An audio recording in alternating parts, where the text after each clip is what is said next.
Hello and welcome to Nothing Ventured. In today's episode, I spoke to Ash Arora. Ash is the youngest partner at LocalGlobe, a UK-based venture capital firm that focuses on seed and impact investments, leading their Web3 and blockchain practice. In today's episode, we talked about how she went from knowing nothing about VC to going down a 3-month rabbit hole, writing a paper on Bitcoin for Citibank, getting into crypto because she was restricted from investing in anything else whilst at Citi, how 99% of the crypto community back in the day didn't know what they were doing. I would say about 99% of the community back in the day didn't know what they were doing. How she felt at home in London after landing for the first time ever for 20 rounds of face-to-face interviews with LocalGlobe. I had never visited London or UK in general. Wow. Till I actually landed for the interview. And this was after probably, and I don't know if my team is okay with me sharing this, there were probably like 15 rounds of interviews remotely. Yeah, sure. And then there were like 20 in person. And how that culminated in choosing LocalGlobe, having 7 job offers in her pocket already. How we are very early in both blockchain and AI, and how security, scalability, and costs haven't yet been achieved in blockchain, and why that is the Heisenberg uncertainty principle in blockchain. It's basically what I call it's the Heisenberg principle problem in blockchain. Right? So basically you can't do all three at the same time, which is why it's important to build infrastructure that can actually enable that. And finally, why Ethereum is the hugging face of blockchain. Let's get straight into it. This is Nothing Ventured with me, Arish Shah, the podcast where I talk to the people behind the stories that make the venture capital ecosystem go round. I've been working with startups from pre-seed to Series C for the last decade, and companies that I've worked with have gone on to realize value and exit or raise funds in excess of $500 million. I really hope you enjoy the episode, and if you have a guest that you'd love to see me have on, or you have a comment on any of the episodes that I've recorded so far, do reach out to me on LinkedIn or Twitter. I'd love to hear from you. Let's get straight into it.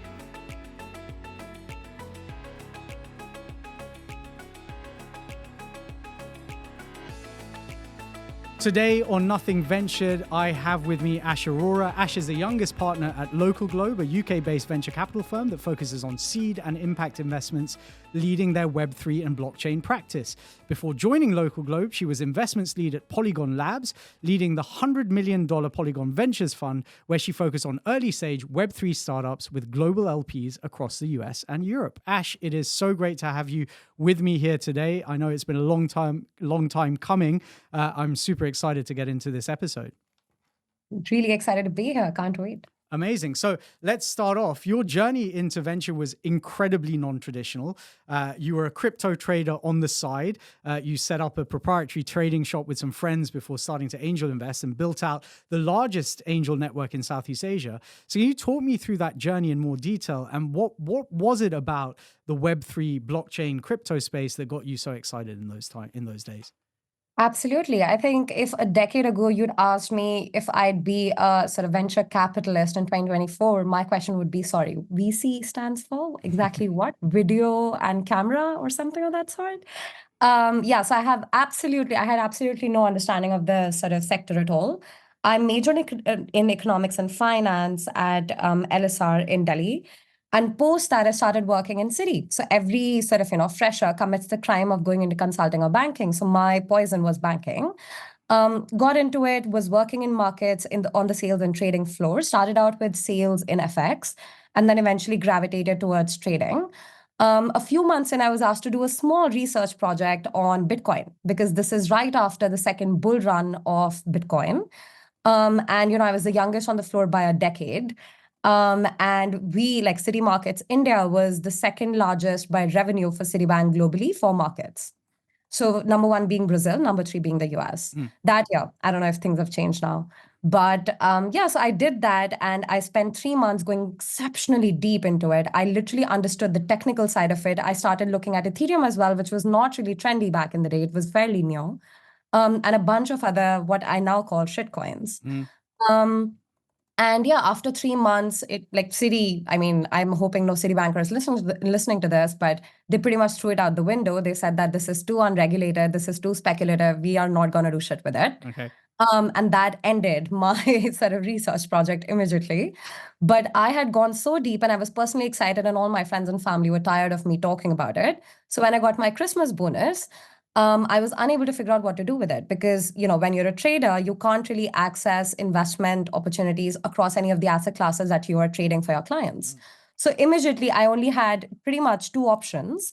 Either I sort of, invest that in real estate, or I invested in something else because I just didn't want to keep it in my bank account.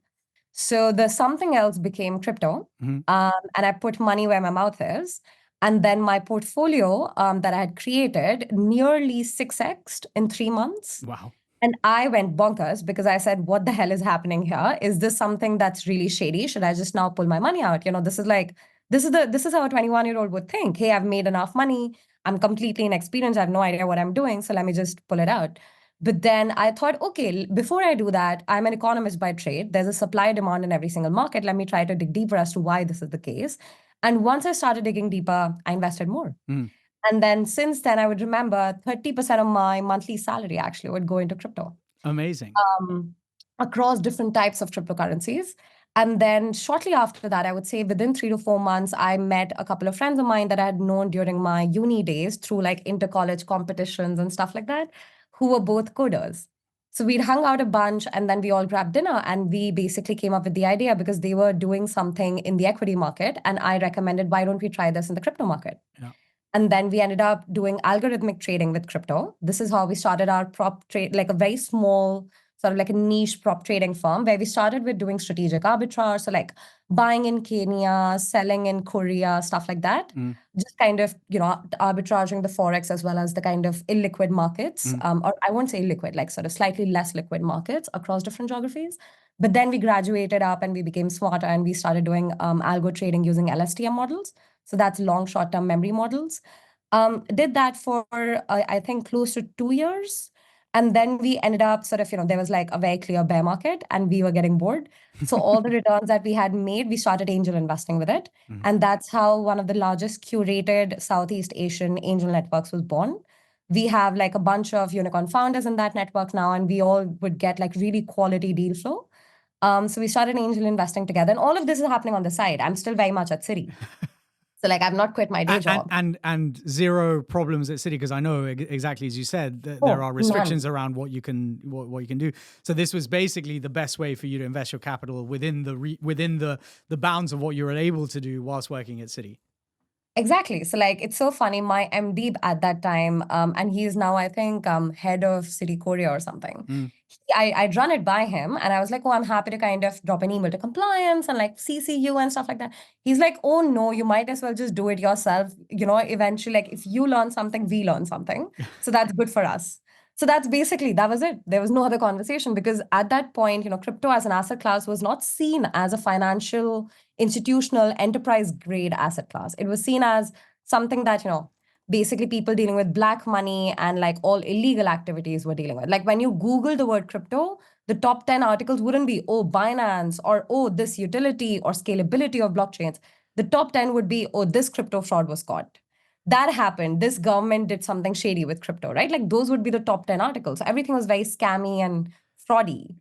So yeah, that's something that was very organic for me. And I ended up sort of running sort of the firm and then also doing angel investing. But after Citi, I wanted to do something slightly more impactful.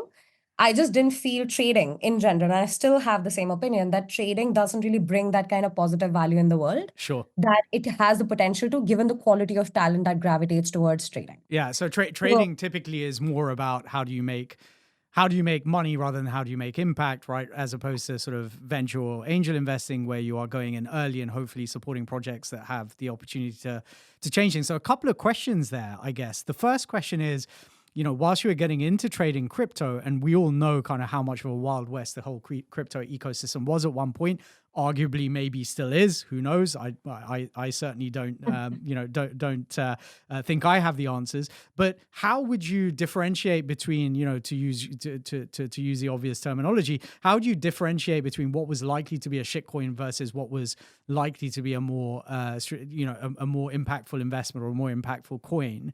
And then the second kind of question is, with the angel investing, were you investing again in crypto projects, or was that predominantly, more general sort of typical software and other sort of ventures? Yeah, brilliant questions. To answer the first one, I would say it was actually exceptionally hard to do that. I would be one of the very few brown or very few females in the trading chat rooms Yeah, I'm back in the sure. day. Yeah. Okay. And I didn't have, what I'm trying to say is I didn't have like a frat club or a bro club that would tell me, hey, this is somebody credible building, you should buy the token. Mhm. So the way I actually went about doing that was I started looking at, the Twitter pages, for example. I remember this is like, I'm 22 at this point, and I'm trying to figure out how do people know authentic versus inauthentic. Yeah, exactly. And I started looking at their Twitter pages, and I would look at who are the people following that page. Mhm. So, like, imagine the Paul Graham equivalent or Peter Thiel equivalent of Web3 at that time. If someone like that is following a page, I'm like, dude, that's legit, Okay. right? Like, I should definitely kind of look at it. Yeah. And then I would sort of, try to understand the sort of the research that they've done better, the white paper that they have published. I would try to understand the tokenomics. I would try to simulate the sort of tokenomics myself. Mhm. I would create like an Excel file of my own, not look at what they have done and try to kind of simulate that sort of in my records. And yeah, even after all of these filtrations, nothing worked. I would say about 99% of the community back in the day didn't know what they were doing. Mhm. They were pretty much like even the most incredible, successful people in the space were following everyone, Mhm. right? And it was very hard to filter quality from noise, right? Like the signal to noise ratio was completely messed up. So because of that, I think I kind of came to a level where I stopped saying that, okay, let me trust what somebody else believes in, which is Yeah. what I was doing by seeing who's following them, Yeah. and start trusting my own mind. So that took me a couple of years to learn, and that took me a lot of, personal capital wasted to get to the conclusion for. And I then realized that I'm just going to read the white papers. I'm going to do my own work. I will speak to the team before buying the token, which is what I rarely used to do back in the day. Mhm. So that is the trader mentality, right? You look at what's available and you make like a quick decision. Then came the investor mindset where I was like, okay, let me go deeper. Let me see the kind of people they are. Let me psychoanalyze them. Let me get to know them. Would this be a person I would grab a beer with later? Mhm. Stuff like that, right? Like, would this be a person I would want to kind of be in business with? So yeah, I think once I did that, my hit rate improved 100%. So that's how I think I started differentiating between the two kind of. Yeah, I mean, I guess it's that typical thing. I remember seeing a bunch of crypto deals, and there was like one with Mike Tyson was the front man for the deal, and you're like, yeah, Mike Tyson's promoting it, must be legit. And it's like, well, hold on, if Mike Tyson's promoting it, probably isn't legit. Like you can't rely. And it was the whole kind of, it was that whole sort of pyramid scheme type attitude, I guess, right? Where if you have someone really big kind of marketing it, then you could bring others behind you, irrespective of the legitimacy, I guess, of the project itself. And I think that quickly unwound when people started realizing exactly as you did. I guess one of the questions that comes out of that, and it's something that I'm interested in, is like, how different is tokenomics from traditional economics or econometric, like in terms of actually working out the tokenomics of a coin? Like, how hard is that to do from first principles versus, traditional economic kind of analysis? I think honestly, it's easier. Oh, wow. And I think when we do econometric analysis, and this is, I mean, takes me back to like city days or even like back to my degree, there are so many different variables that are very hard to kind of make assumptions for. Mm-hmm. Right? So you basically end up running like probability and probabilistic models to predict like a chi-square 95% confidence interval level sort of prediction numbers. And then you retrofit them into the model. Mm-hmm. And even after that, you have like sort of some end level margin assumption and margin bandwidth that you leave so that there's like room for error. Mm-hmm. Right? While in tokenomics, there are so many assumptions. Mm-hmm. It makes your life so much simpler because I can actually, honestly, I can simulate a tokenomics in less than an hour. Oh, wow. While building an econometric model from scratch for me would take like weeks. Right. For sure. So yeah, if you read the white paper well enough and you're able to simulate the economics, the tokenomics based on what you've read, and you are able to, I think the biggest assumption is, or the biggest answer that you want to kind of chase is, how is the value being accrued over a period of time, right? So think of, let's say, cash flows. In standard sort of businesses, when we say B2B SaaS businesses, it's very easy because we know that there's going to be regular cash flows like every single month. If the numbers might be different, but we are going to make money from the same product every single month. Now, with tokenomics, that's not the case. There could be demand for the token in 1 month and there could be zero demand for the token next month. And people think that this is a theoretical assumption. It's not. It's actually what we see practically, and there's enough data backing it. So when you have something that is as irregular, like an IRR equivalent is not possible to be calculated. That's why you call, like, in the financial world, we would calculate, let's say, XIRR for something like this, right? The extended IRR. But in the tokenomic space, you don't even have cash flow. It's not even about regular versus irregular. There is no cash flow. Because of that, none of the existing economic sort of, formulas and the tools that we have for finance, like this businesses, they don't make sense, which is why we have to kind of come up with something new. So that is where we come up with velocity of money. We come up with, fully diluted valuations. We look at market cap, we look at float. So many different like terminologies have come up, and there are so many of these things that were there. Obviously, market cap was there, float was there, and like equity markets as well. But like something like VIX that exists in equities, like, the SIBO volatility index, like all of these things that are used to track volatility in sort of equity markets, you have something equivalent now in blockchain markets as well. So you have like parallels and similarities, but like a lot of the fundamental stuff, which is around the business model, we can't really compare. Yeah. So it's totally entirely different. Yeah. But to your point, it makes it easier to model because you have a set of assumptions that you can essentially port to every tokenomic model that you exactly build. Right. And obviously it depends on the tokenomics as well, right? So let me take an example of, let's say, consumer tech business versus like a services business versus a B2B SaaS business. So all three would have, consumer tech would have gross margin as the source of revenue. SaaS would have, ARR, like cash flow in general. And then your sort of services business would have, let's say, a take rate or a commission. Yeah. Just taking three very different types of business models. None of these three existing are interrelated at all. Yeah. Right? There is no overlap. They were new sort of business models that were accepted by sort of, the business people in the world as like legit business models. Tokenomics is one such new business model. Yeah. That's basically what it is. There is no precedence for it, but that's fine. There was no precedence for take rate before it became a thing. Yeah. Right? There was no precedence for, like, for example, take rate, okay, goes back centuries. We can literally talk about SaaS. Till 25 years ago, nobody thought anybody would pay a monthly subscription for anything. Yeah.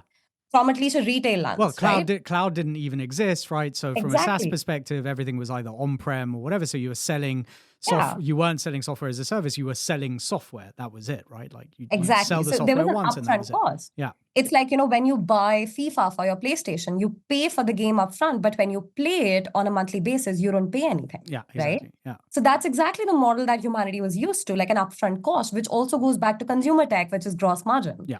So there was no regular cash flow consumer sort of, mentality that this would actually result in regular cash flows. That also, helps meet working capital requirements, if at all.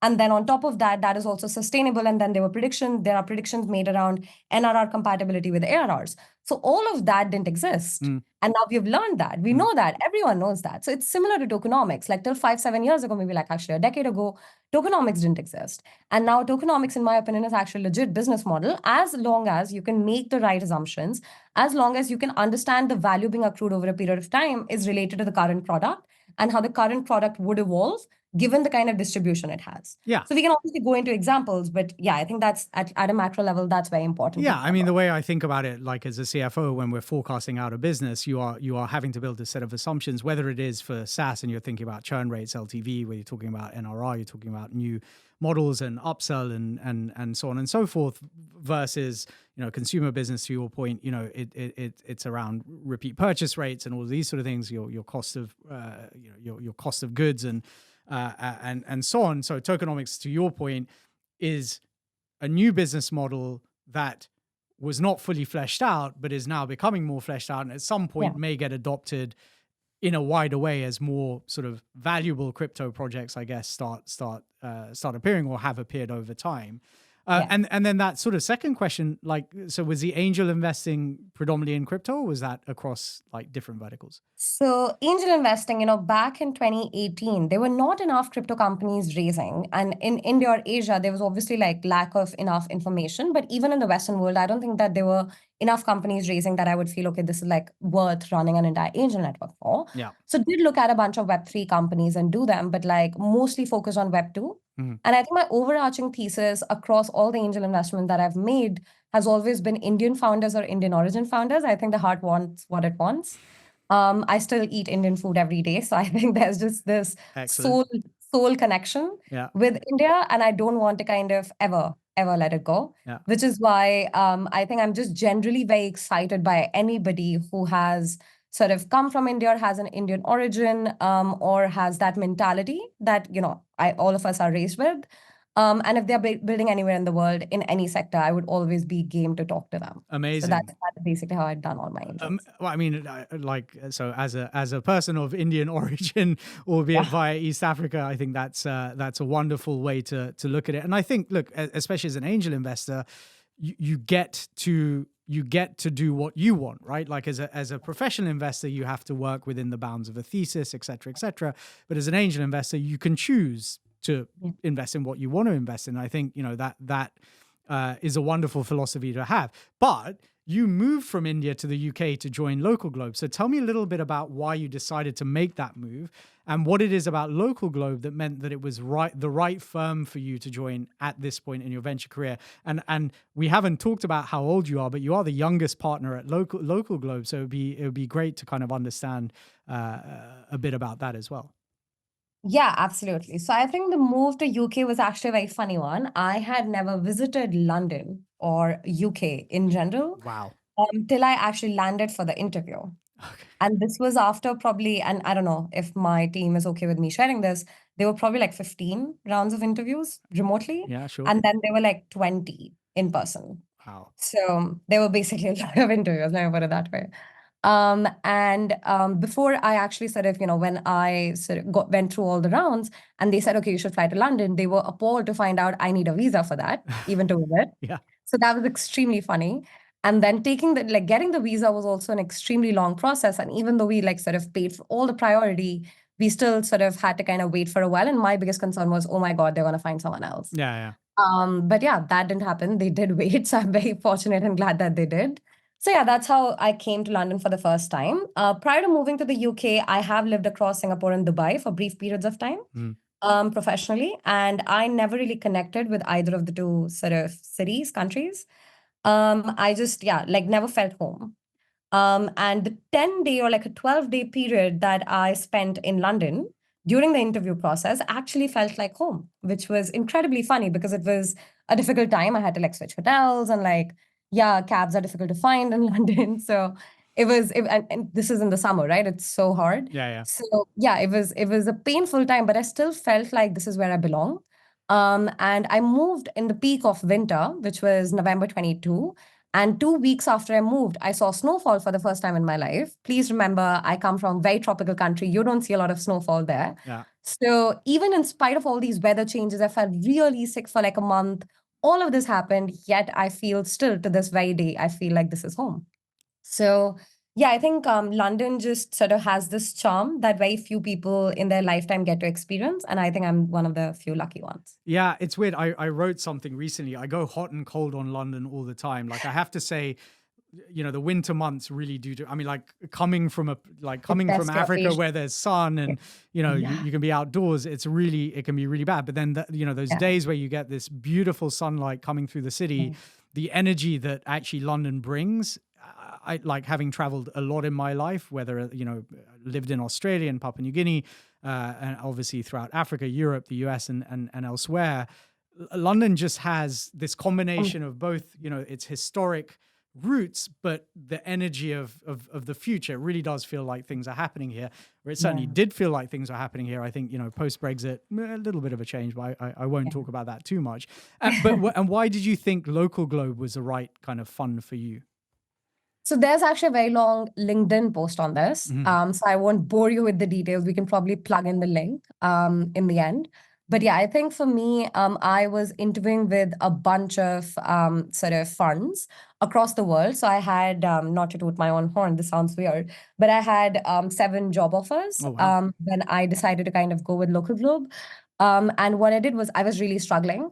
I didn't, come from a family where people understand tech or VC or finance or run public listed companies. Like I didn't have any of that kind of mentorship. So I started Googling and researching and DMing people. And I did about 2 months worth of research. I remember I had over 100 coffees in those 2 months, which was basically me being extremely caffeinated all the time. But the reason I did that, and I traveled across the world to make that happen, the reason I did that was because I wanted to understand, how do you decide where to work? Very simply, irrespective of whether it's a VC fund, whether it's a tech role, whether it's banking or anything in the world. So I created a framework where it has 52 parameters. It has sort of very VC specific stuff, but it also has very non-VC specific stuff. Compensation and the total money that you make in a single role for me was not very high, simply because I think my target number that I wanted to achieve in my lifetime I hit at fairly early, but I also come from a very poor family, so like that number was very low to begin with. And for me, I think it was more about the culture, the learning that I have, and the kind of work that I'm doing, and whether I'm on the right side of humanity. So I think these were the kind of factors that played a very big overarching role. So like there are weightages assigned to each of the 52 parameters. I ranked all the 7 offers that I had. I went back to the funds and I got so much information from them. And I told them that I'm doing this. So like, please kind of share some. And all of them did, which I'm very sort of, in a very privileged position to actually say that they did. And I ended up with LocalGlobe. They scored the highest, but even the highest score is not above 90. Let's put it that way. So I am, let's say I'm a very brutal assessor. And after I joined, my managing partner, he didn't know about this. So when I told him, he said, oh, it's so funny. 52 is actually my lucky number. And I also just turned 52. Okay. I'm like, okay, I'm your lucky charm. That's what it is. Like, yeah, I'm here to be your lucky charm. And then when I showed him the framework, he was extremely impressed by it. But then the first question he said was not that, oh, I'm glad that we ranked #1 across all these global funds. But the number one thing he said was, where did we lose all these marks? Yeah, where could we have done better? Yeah. Exactly. And then all the things that actually sort of I deducted scores for are things that I have actually seen, they have either involved me in or have recommended I take it up as an internal project, so that I'm the one who's leading it. And there's no conversation around, oh, Ash is young, she might not know how things are done. Maybe this is a different way of doing things, whatever. They were completely comfortable with me doing everything as well. Yeah. So I think it's not just why I joined LocalGlobe, it's also why I will stay with LocalGlobe for a very long time, is because of all of these factors. And the framework is public. I'm happy to share the link afterwards. Yeah, I mean, that's amazing. It also, I guess, tells anyone that is looking to receive investment from Ash, be prepared for a very grueling process. Because if you went through 52 questions just to figure out which your perfect job was going to be, I am fairly certain you're going to have a just as an intense process for any investments that you're looking at. But look, on a more serious note, I think that is a great way of approaching it. I mean, I think, whether you had 7 job offers, 20 job offers, or 2 job offers, you want to make the choice that is right for you, especially if you're moving across the globe. Let's face it, Delhi to London is a big move. You're leaving behind family, et cetera, et cetera. You want to feel like this is a place where I can grow and where I can, achieve what I want to achieve in an environment where that will be supported rather than pushed back on. So no, I think that's incredible. We've had a few guests on the podcast with varying takes on the whole Web3 space, and it would be hard to suggest that it hasn't fallen out of favor and flavor, I guess, in the wider VC ecosystem after some of the hype in the early 2020s, which then culminated in the NFT craze, amongst other things. So why are you still bullish on Web3 and blockchain, and where do you see the fundamental shift happening that will tip the balance and interest back to ventures built on-chain versus sort of Web2? Right, absolutely. So I think for me, I am of the opinion, be it blockchain, be it even AI, I think we are extremely early in both the sectors. We are earlier in blockchain than we are in AI, but we are still at a very infrastructure middleware level. The reason I say that is because even today, what is the biggest problem? Like, think of it this way. You travel so much. You yourself are of Indian, African origin. Prior to Wise, how would you send money to Africa? I mean, look, my daughter is sitting there at the moment on a rhino farm with a Wise account. Like, it's the only way. The only other way was like get there, Havela style, get some cash off uncle or whatever. And then M-Pesa came along, that made life easier. But even M-Pesa, for example, unless you have a local number, you can't use M-Pesa. So yeah, I mean, it's difficult to say the least. There's so many different tricky challenges. And this is Africa we are talking about. The sort of people should know the Wise founders are of African origin. So Africa was a very, very big focus. I was not aware of that, actually. Wow. Yeah. So they basically, one of the reasons why they started was because they were not able to kind of send money outside of London. So Ethiopia and Africa was actually sort of core focus for them in the very initial days as well. So they were able to kind of get Africa onboarded fairly early, where generally in emerging markets, Africa is generally one of the last geographies to be onboarded. So I'm from India. When I moved to the UK, it was so painful because I was not able to transfer any capital. So as an Indian, as an Asian brown immigrant, you don't have any credit history. It's so funny. Monzo is a portfolio company, and I got rejected for a Monzo bank account when I moved here, which is actually sort of majority immigrants are able to get that. Yeah.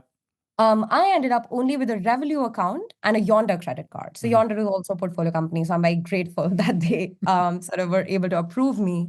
But yeah, I couldn't get an Amex. I couldn't get an HSBC. I couldn't get Monzo. And the reason I couldn't do that, or even by the way, get like an apartment. I had to You stay didn't in have any company history. accommodation exactly longer than most people, simply because I didn't have 3 months pay slips for me to actually kind of get any kind of, sort of place to live or a bank account for that matter. This is the fundamental, and this is someone who came in on a tier 2 visa in the UK. There are 5 or 6 different types of visas. Imagine a tier 5 visa holder. How would they travel across the world? It's next to impossible for someone like them to even get a bank account after a year. So it's very fundamental to the regulatory issues that we face globally. And all of that goes down to, hey, is this person going to overstay their welcome in any geography? Is this person going to commit fraud, et cetera, et cetera? So these are things that historically no tech product has been able to track. This is where I feel blockchain plays a role. So many use cases, we can get into them at a later point, where from a consumer and a B2B application space, I see a lot of really tangible use cases where blockchain can actually make life so much easier. But at a very fundamental infrastructure level, why has cross-border, for example, not been solved by blockchain even today? Like Wise is not operational in India. There's literally still to this day, there's no way that I can bring money from India to London except for maybe a bank account transfer, which is extremely high in fees. So it monetarily doesn't make sense for me to do that, right? So yeah, the reason why that has not happened is because lack of infra. That's the problem. Even right now, when we compare to, let's say, a bank account to bank account transfer versus all the fees that we'll have to pay. So we'll have to pay gas fees when we're doing a blockchain transaction. We'll have to do off-ramp and on-ramp from one geography to another. We'll have to pay the conversion fee to each of the exchanges that we are transferring, like the wallet providers exchanges that we are using. We'll have to pay so much fees. It's so funny because blockchain, to kind of transfer the money, is free. Seamless, right? Yeah. Exactly. It's literally free. There's literally no cost associated with it. There's no middle person that will sort of cash in on that.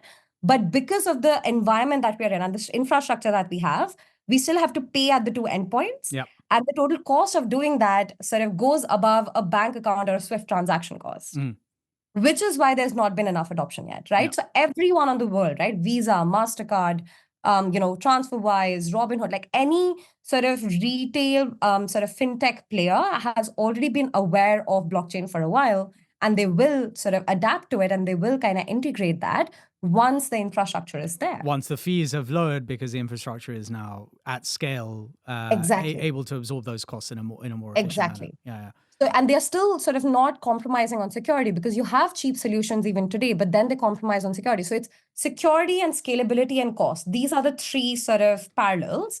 To get all 3 right now in blockchain is actually not possible, irrespective of whoever is selling you whatever bundled product. I am yet to see, I'm hoping that there's some listener to this podcast who proves me wrong, but there is literally no solution that I have seen globally that solves for all 3 at the same time. You can solve for 2 out of the 3. This is literally the trilemma that even Vitalik, the Ethereum founder, has mentioned often.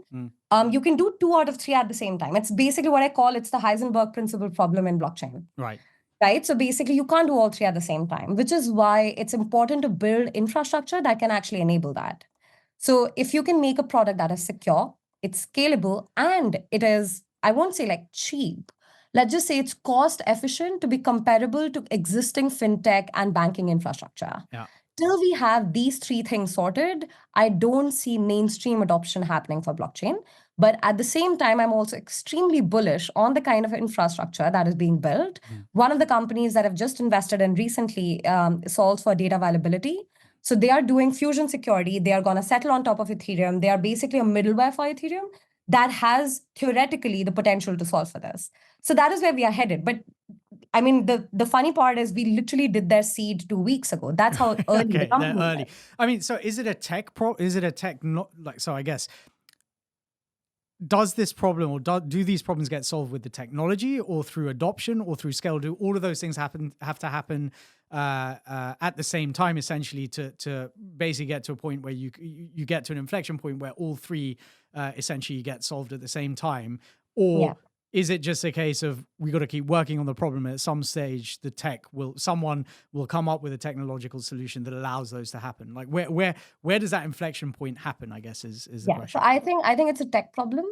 That's my opinion. I don't think additional scalability or mainstream adoption will solve for it. I think it'll actually make it worse. Mhm. So like in a bull market, Ethereum gas fees goes for a It toss. goes massive. That's Yeah. because there's a Yeah. traffic jam Yeah. on Ethereum. Yeah. So like more users, higher the gas fees. Yeah. Yeah. That's not something that you see in economies of scale. Yeah. It should definition, reduce over right? time. Yeah. Exactly. So that is where basically it's like the way I see it, it's like a Moore's law, but in the opposite direction. Okay. Instead of becoming smaller, it becomes bigger, right? Yeah. So like that's the core fundamental thing that we need to solve for, which is an infrastructural idea that can act as, let's say, a middleware or an infrastructure that is standalone Mhm. for this to be scalable. And this is something that we've been discussing in the context of Ethereum for several years. Mhm. But this is a cryptography problem. This is very, very academic. It's very theoretical. Like somebody who has not done, in my opinion, like a PhD or like a master's in blockchain or like cryptography is sort of, it's highly unlikely that they'll be able to solve for this. Yeah. They can build out the platform, they can build out the product and the tool and everything else because let's say they're an operator. But like the core fundamental mathematics that will need to be done Mhm. and like the logic and the pipeline algorithms that need to be written needs to be extremely cryptographic. Mhm. And we are still not there. Like there were a couple of papers that came out last year, towards the end of last year, that were very exciting. But yeah, I'm yet to kind of see sort of like beta testing results for those papers. And if that happens, I'm sure one of the really smart product operator founders would catch that and build a product around it, right? So like I'm hoping that is something that we get to see at least for one company this year. If that happens, you will definitely, hopefully, see me as one of the investors lining up to invest in that company. But yeah, we are just not there yet. Yeah, I mean, I think about it in two ways. It's a bit like AI, right? AI is the big thing today, but it's 40 years old, right? Like, I mean, AI has been around for a long time. Yeah. Crypto in its core, blockchain and crypto in its current sort of form has really only been around a decade, 15 years kind Yeah. of tops. So we're still, to your point, incredibly early in blockchain. And when you start combining blockchain with AI, then there's a whole new platform that kind of comes out of that as well. And then going back to kind of what you said right at the top, or kind of how you explained, almost how the idea of crypto and blockchain is fundamentally more attuned to kind of these emerging economies. The first use case that I thought of for blockchain, having lived in Papua New Guinea for 10 years, where we were in legal battles with neighbors around title, around like who owned what piece of property and what land owned who, and there were customary landowners and all this sort of stuff. I was like, okay, well, if you put that land registry on chain, all of a sudden that disappears, and then you have an actual record of who owns what, and it has been, it is completely and utterly, immutable and traceable, and therefore you don't have those issues arise. So I would agree. I actually think that, okay, we went through this whole phase of NFTs and like, essentially, Bored Apes and all the rest of the kind of crazy stuff that was happening back in 2020. But those were the wrong use cases, right? Yeah. Like they weren't solving. And I say this a lot about what's also been happening in venture over the last few years and the last couple of years. We've reverted back to investing, I guess, in heavy R&D sort of projects, which have large, long-term ability to change the way we do things, rather than shorter-term kind of consumerist projects, like 15-minute grocery delivery, or, I think Hussein mentioned, why would anyone have been investing in kind of micro mobility, which is only useful kind of in the summer months or whatever. They were easy places for that capital to flow. The harder places, those R&D where you're taking a lot of technical risk as well as commercialization risk, is now where I see venture dollars flowing back into, and maybe that's essentially what's happening with crypto. Would you agree with that? Yeah, I think there is a lot of that definitely as well. But there's also, like at a very fundamental level, if you think about let's say Zoom, Hmm. right? So Zoom prior to the pandemic had how many? 10 million, I think, daily or monthly active users. Yeah. And within a month of sort of the lockdown and the pandemic, they were above 300 million daily active users. Yeah. That is a 30x jump right there, right? So I think what is happening is there are a bunch of these crypto use cases that have very minimal to no users. Hmm. They are still looking for that inflection point. So to the example that you mentioned, which is, put your sort of, land or like land registry on chain, and then that is like the source of gospel truth, right? Like you own the land, you have ownership since this day to this day, whatever. I think so. The very first actually real estate transaction that happened, like purchase of a property that happened on chain, was done by Roofstock, which is a Series D, Series E funded startup, real tech startup based out of the US. Hmm. I served as an advisor to their crypto team that was actually running this. And I've stayed very close with them over the last 2 years. And they ended up, I think, kind of halting operations or shutting it down for a while because they realized the biggest problem after investing so much resource and time into it. It is actually very doable. Hmm. Putting land registry on chain as a non-coder, I can do it. It's Hmm. fairly simple. Hmm. But the problem that exists is around the environment that it sort of like serves. Hmm. So land registry by default is a legal document. Yeah. For, courts to accept a land registry on chain, they need to say, oh, the blockchain knows better than the court Yeah. does. Sure. So these are human structures that go back thousands of years. Yeah. And it's not simple to kind of negate them. Yeah. So we want to create an environment where we don't need enough people or like manual intervention in basic things that can be solved by treating code as law, Hmm. but we also cannot replace law.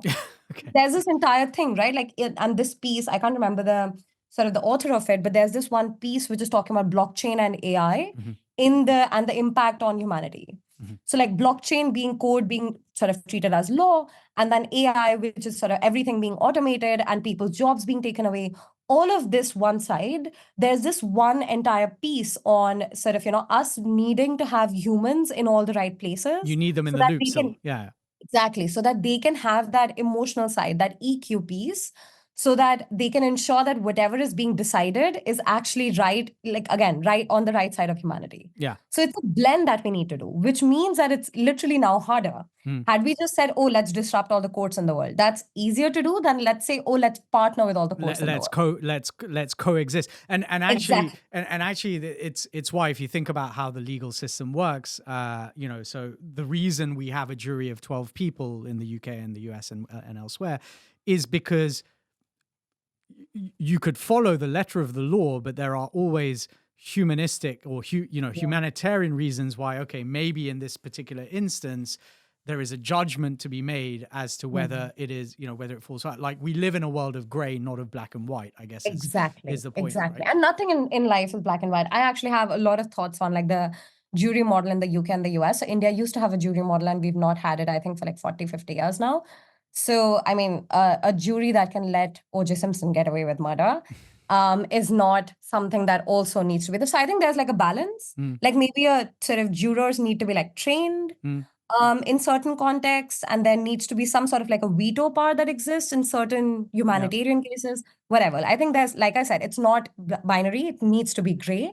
So I think there needs to be like certain structures and processes across the world in tech as well, Yeah. where we are accepting and embracing the gray and building like products and solutions and infrastructures that support operating in the gray than making everything binary. Yeah, I actually, because I think about this a lot when people talk about AI taking over kind of accountants and finance and sort of this sort of thing.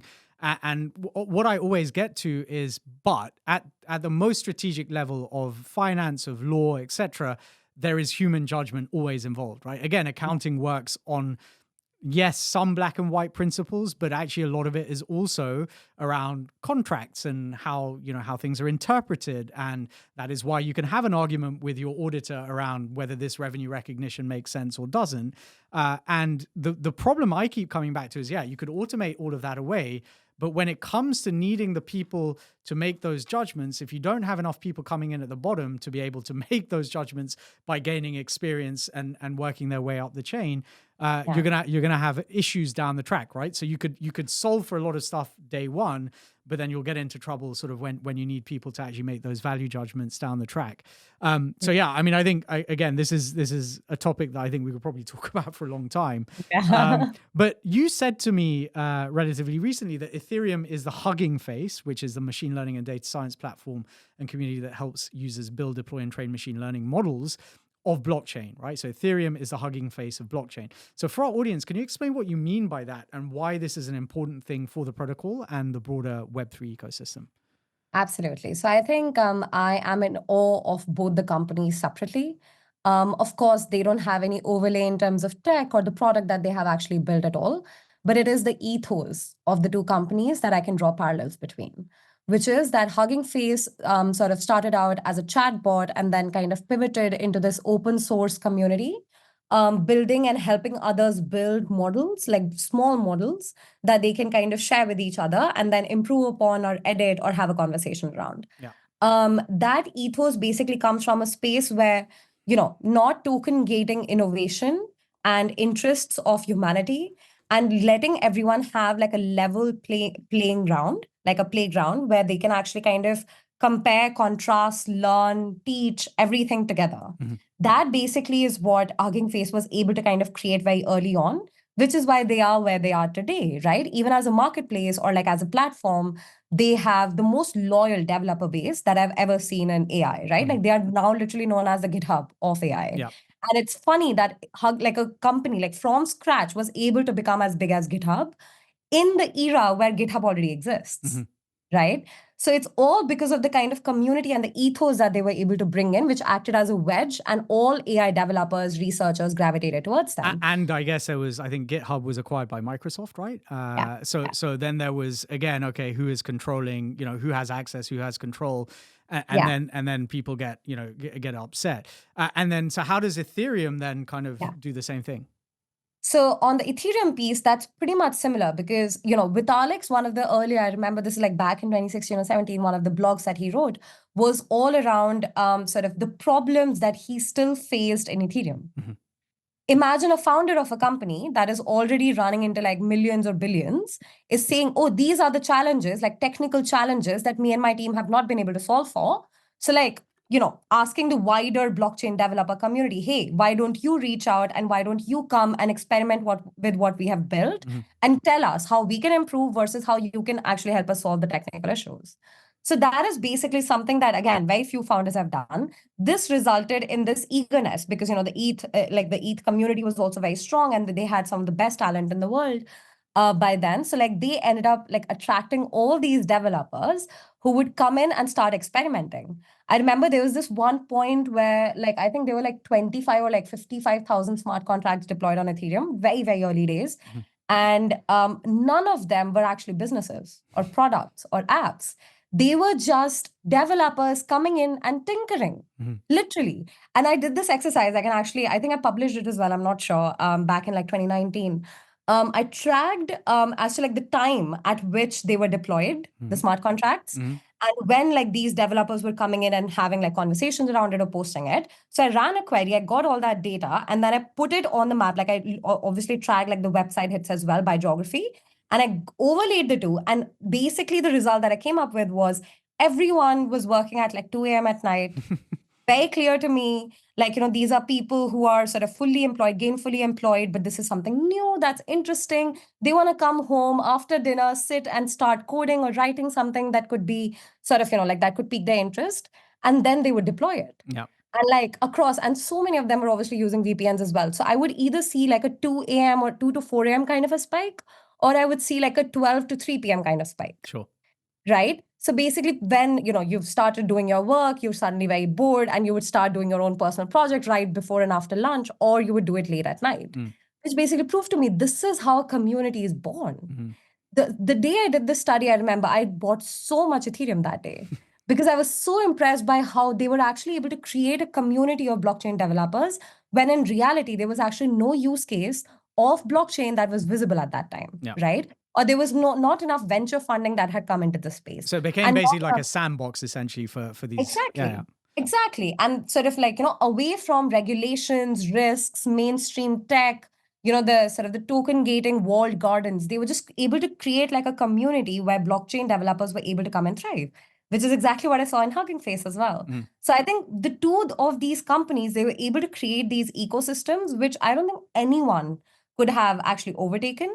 And it's similar to, if you think about it, it's similar to what sort of even Meta did in the earlier days, which is how they got like all these college students, Yeah. right, to actually come and have a profile on Meta. So it's basically the developer version in AI and the developer version in blockchain that Hugging Face and Ethereum respectively have managed to create. It's always all about community. Yeah. Across so many different sectors, we've seen that now. Yeah. And I think that's only growing. I mean, we're seeing it across, I mean, all businesses are trying to figure out how they can build community, not just customers, right? Like, I mean, that is the holy grail. Ash, it has been absolutely incredible talking to you today.